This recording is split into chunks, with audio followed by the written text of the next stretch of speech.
There is a lot of money around town for investment. Investments have become much more flexible. Investors and founders looking for such investments have also become more flexible and more modern in their approach. Now, let me give you an example to demonstrate this. Often, our clients would set up a particular structure because they knew that structure would be quite attractive to investors coming in.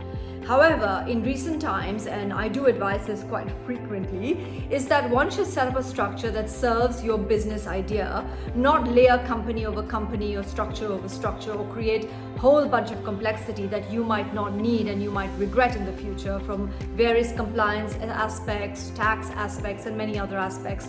Because no matter what you say, it's not that simple to maintain 10 companies when you probably needed only one or two to run your business and your business idea.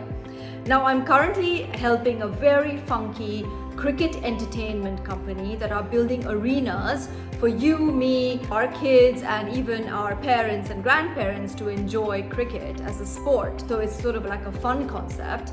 And in relation to that, we know that cricket can be quite localized and there can be very strong loyalties in relation to certain of the teams that you may, sort of like football, right, where you have an affinity towards a particular team. So you might end up in a situation where if you decide to create a whole centralized structure in this context and an investor comes in, that investor may have a vested interest in one particular team, may have some issues concerning competition with some other teams, etc. So you may look at an idea where you could localize the investment. So an investor or an investment house can come in relation to one particular location and fund that location, share in the profits of that location, and they may or may not need to participate in all the different locations.